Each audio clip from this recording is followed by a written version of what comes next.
ओम गणेशाय नमः। ओम नमः शिवाय। मैं निखिल ज्योतिष आचार्य आप सभी का मेरे चैनल पर पुनः स्वागत करता हूं। आशा करता हूं कि आप सभी स्वस्थ होंगे। महादेव की कृपा आप सभी पर सदैव बनी रहे। ये वीडियो वृश्चिक यानी कि स्कॉर्पियो के लिए अत्यंत विशेष है, क्योंकि ये वीडियो है आने वाले महीने यानी कि अक्टूबर 2024 के मासिक राशिफल के बारे में। कैसा रहेगा अक्टूबर का महीना वृश्चिक के लिए। जो मेरा मासिक राशिफल होता है वो प्रमुखतः जीवन की मुख्य चीज़ों पर आधारित होता है, जैसे कि सामान्य विश्लेषण, career, business, income, investment, love life, married life, students और सेहत। और उसके साथ ही वीडियो के अंत में कुछ विशेष उपाय भी मैं बताता हूं, जिसके करने से महीने की सकारात्मकता में वृद्धि अवश्य होती है। यदि आपकी लग्न राशि या चंद्र राशि वृश्चिक है, दोनों ही गाइडेंस के लिए इस राशिफल को अवश्य देख सकते हैं। टेक्निकली अलग अलग राशिफल नहीं बन सकते। जहाँ से आपको ज़्यादा रिलेट करता है, सूट करता है, वहाँ से देखिए। व्यक्तिगत तौर पर मेरा हमेशा से मानना है कि लग्न राशि से देखेंगे तो अच्छा रहेगा। शुरू करते हैं अत्यंत महत्वपूर्ण राशिफल का। शुरू करते हैं सामान्य विश्लेषण के साथ। सर्वप्रथम लग्न पर प्रभाव से पहले हम देखते हैं कि इस महीने का इम्पोर्टेंट इवेंट्स क्या है। सबसे पहला तो है ग्रहण का लगना 11वें घर में, फिर गुरु का वक्री होना, फिर दो ग्रहों का नीच का होना, यानी कि सूर्य और मंगल का नीच का होना। और क्योंकि मंगल इसमें आ गए जो आपके लग्नेश हैं, तो प्रभाव थोड़ा सा हो सकता है अच्छा भी बुरा भी। लॉन्ग टर्म में ज़्यादा रहेंगे, क्योंकि अभी ये मंगल की अवस्था ऐसी है कि ये नीच के तो हो रहे हैं, ये आगे चलकर वक्र भी होंगे। खैर वो बात की बात है, लेकिन अभी इसी महीने तक हम इसको सीमित रखते हैं।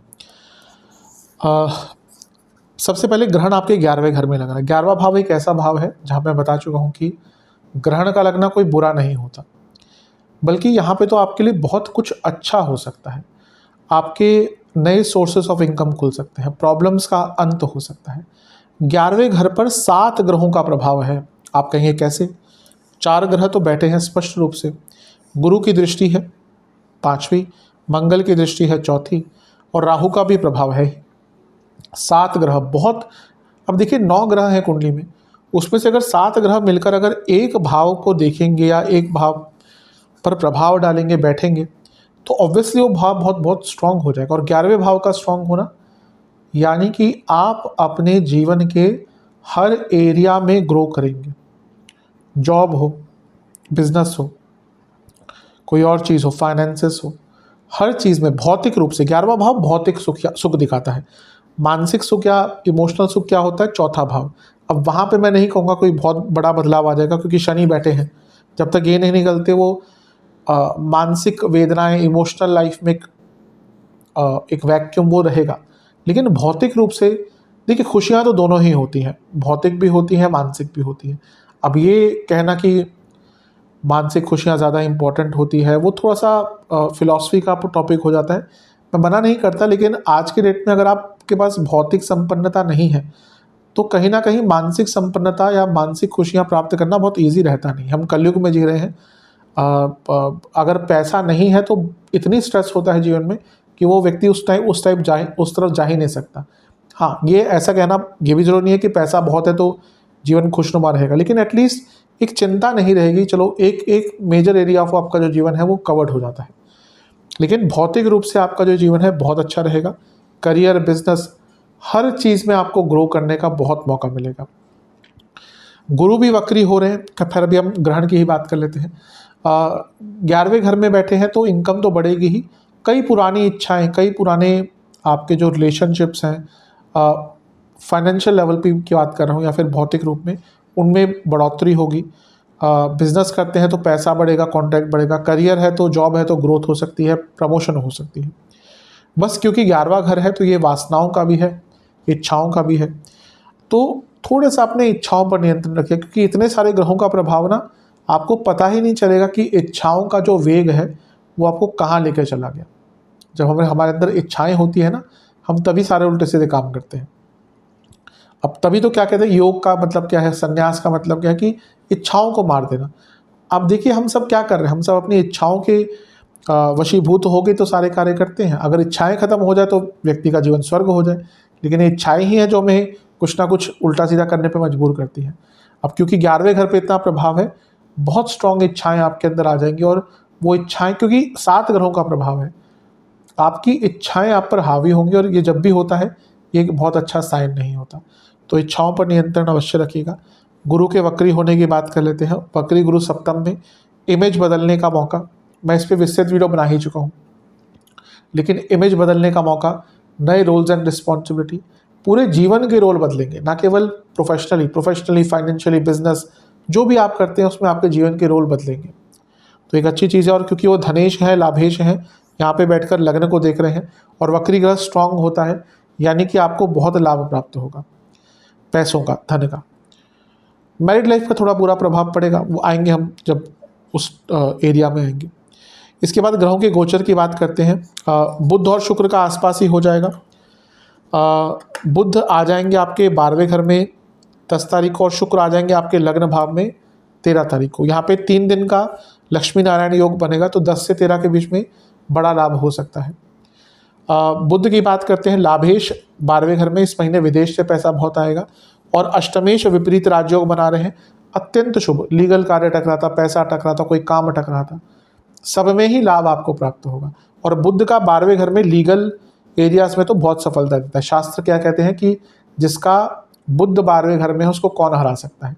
अब उसका मतलब ये होता है कि आज के टाइम में लड़ाइयाँ ज़्यादा लीगल ही होती हैं। आज कौन भाला और लाठी लेकर, तलवार लेकर मारता है, लीगल बैटल ज़्यादा होती हैं, तो उसमें संपन्नता मिलती है, उसमें खुशियाँ मिलती है।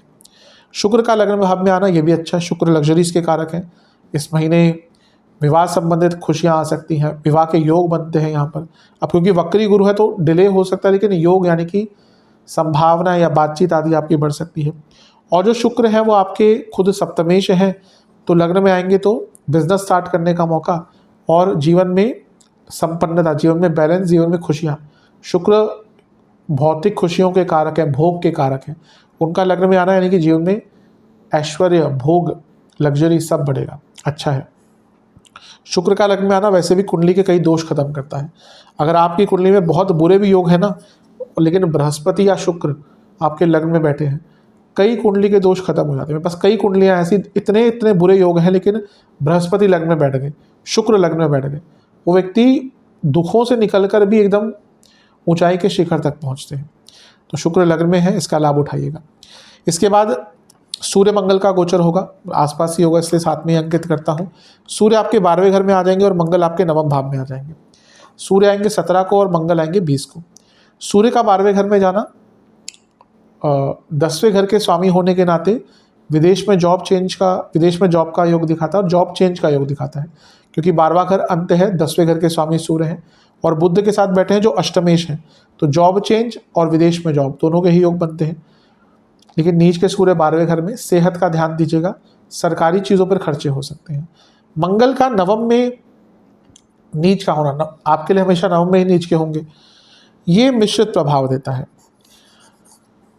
कारण क्या है कि आपके लग्नेश हैं भाग्य स्थान में, तो भाग्य तो साथ देगा, लेकिन मंगल का नीच का होना यहाँ पर थोड़ा सा नेगेटिव इम्पैक्ट व्यक्ति के सेहत पर देके जाएगा, पिताजी की सेहत पर देके जाएगा। यहाँ पे चोट चपेट के बहुत कारक बनते हैं, क्योंकि लग्नेश मंगल है और नीच के हो रहे हैं। कई बार आप में से कई लोग वृश्चिक वाले, क्योंकि यहाँ पे मंगल बहुत लंबे टाइम तक रहने वाले, जितना मुझे याद है शायद जनवरी तक रहने वाले हैं, क्योंकि उसके बाद वो पतित हो जाएंगे, वापस गिर जाएंगे। तो अक्टूबर, नवंबर, दिसंबर, जनवरी, तो यहाँ पे ना आपके चोट चपेट के कारक भी बहुत बच जाते हैं। अगर मंगल 9वें में है नीच का ना, तो व्यक्ति गिरता है, कहीं ना कहीं गिर के उसको चोट लगती है, तो थोड़ा सा ध्यान देंगे इस चीज़ पर तो अच्छा है।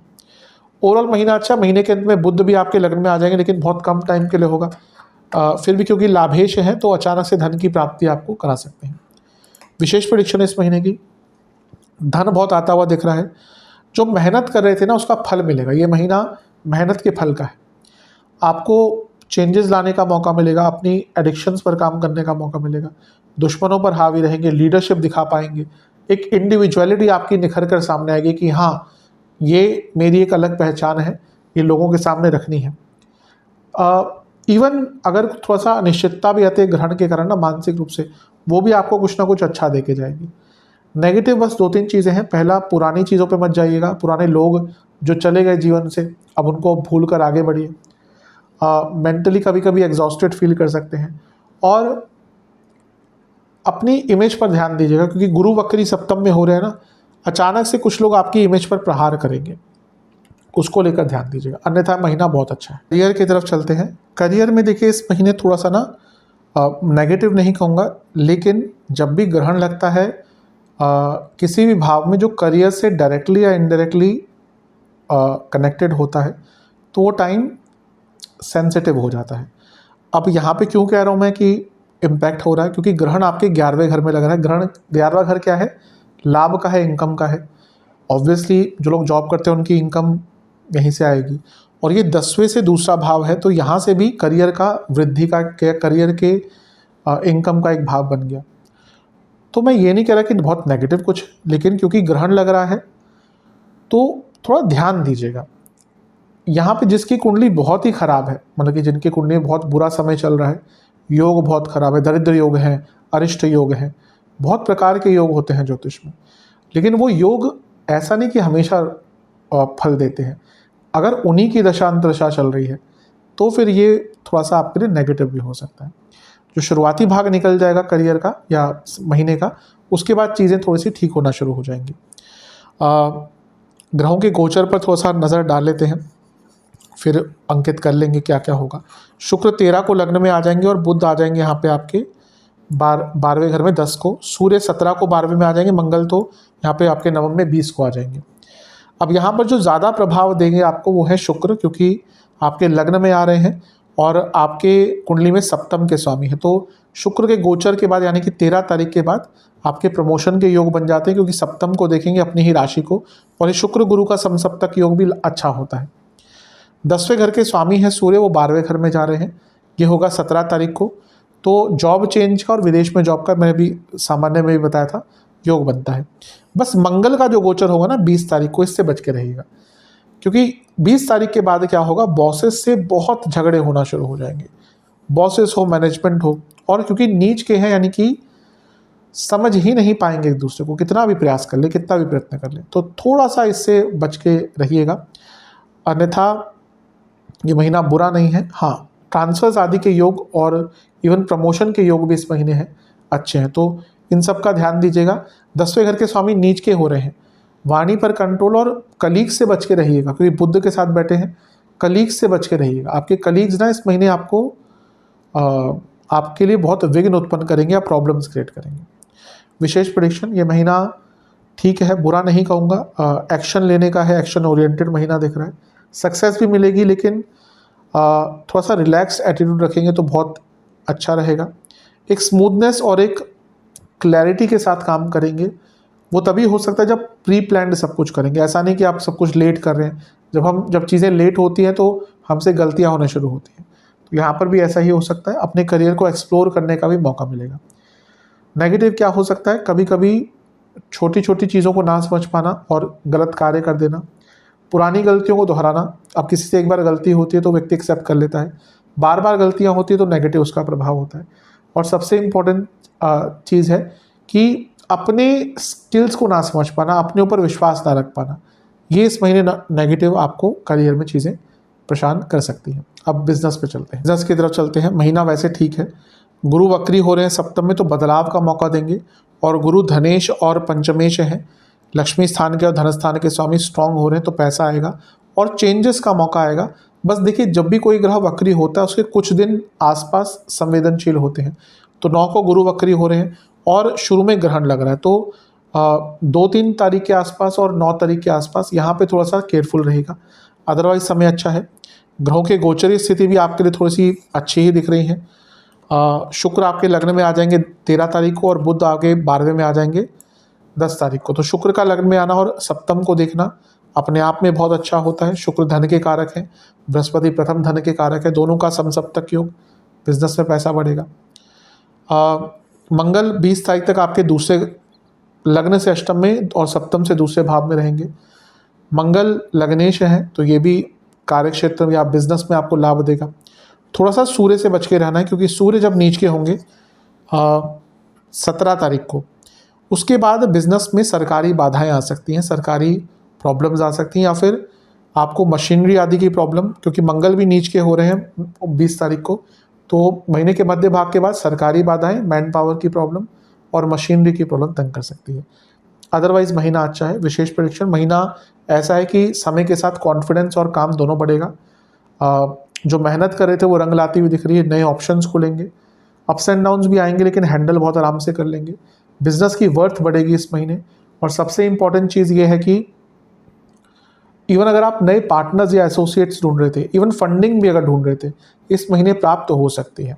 यानी कि कुछ लोग आपके बिजनेस में, अगर आपका बिजनेस उस प्रकार का है कि आपको इन्वेस्टर्स फंडर्स चाहिए होते हैं, तो लोगों का विश्वास आपके अंदर जागृत हो सकता है।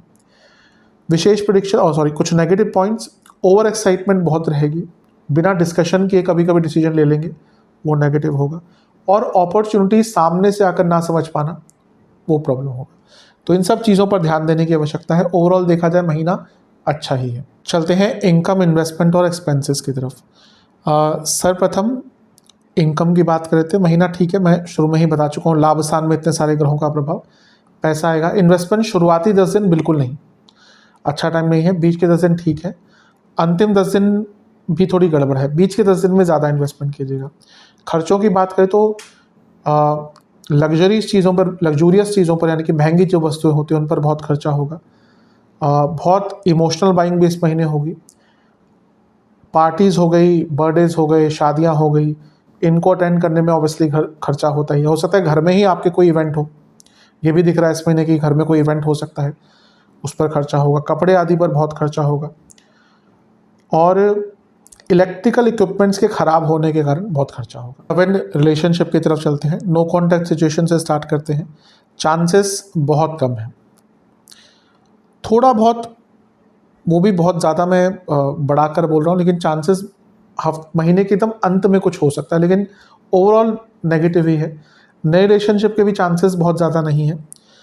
जो लोग रिलेशनशिप में है बहुत केयरफुल रहना है। कारण क्या है, हमने लाभ स्थान की बात करी शुरू में कि बहुत पैसा है, ये है, वो है, ठीक है, लेकिन पंचम भाव रिलेशनशिप का होता है और ये सारे ग्रहों का प्रभाव यहाँ पर होगा कि रिलेशनशिप के लिए बिल्कुल भी अच्छा नहीं होता। और पंचमेश भी नीचे वक्री हो जाएंगे। वो भले ही पैसा दे दे, लेकिन वक्री ग्रह रिलेशनशिप में चीज़ों को पलट कर रख देता है। तो थोड़ी सी प्रॉब्लम्स आएंगी इस महीने अवश्य। शुक्र का लग्न में होना आना एक सिल्वर लाइनिंग होगी। 13 तारीख को शुक्र लग्न में आ जाएंगे, तो शुक्र कहना वो इंटीमेसी है, वो रोमांस है, पैशन है, तो वो चीज़ें बचा लेती हैं। लेकिन फिर भी ये महीना बहुत ईजी तो नहीं रहने वाला रिलेशनशिप के लिए। विशेष प्रेडिक्शन, मैं यही कहूँगा कि इस महीने जितना पेशेंस रख सकते हैं उतना अच्छा रहेगा। ट्रस्ट इश्यूज़ आएंगे, उन पर काम करना है।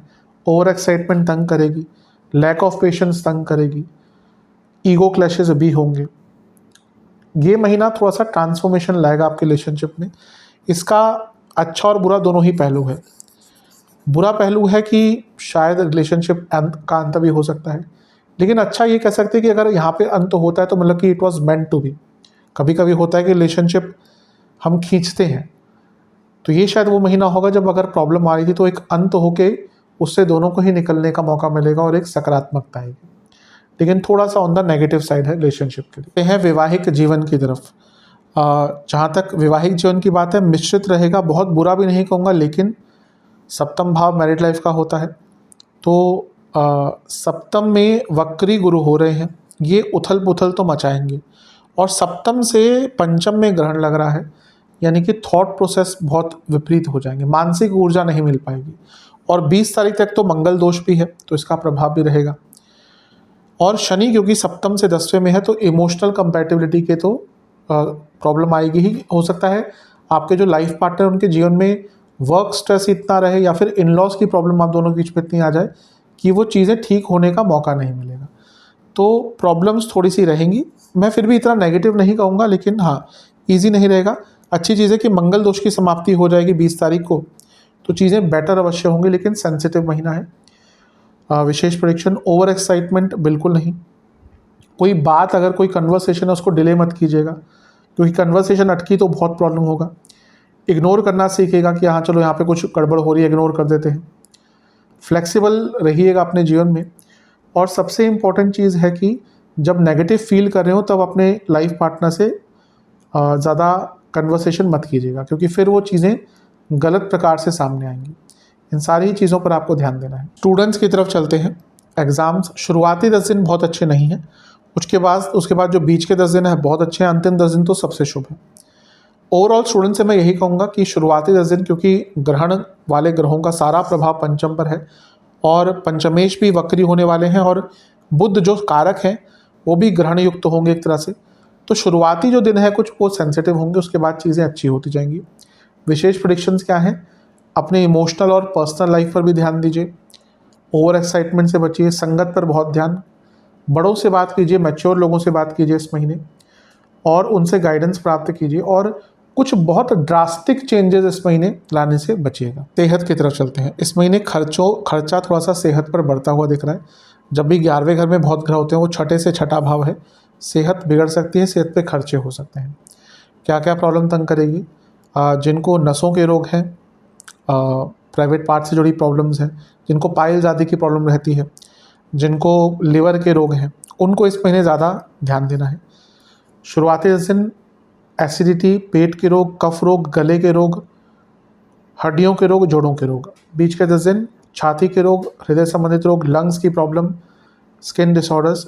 अंतिम 10 दिन सर से जुड़े रोग, मानसिक विकार, वाटर रिटेंशन, कफ रोग, वात रोग, बॉडी में पेन, ये सारी चीज़ें बहुत तंग करेगी।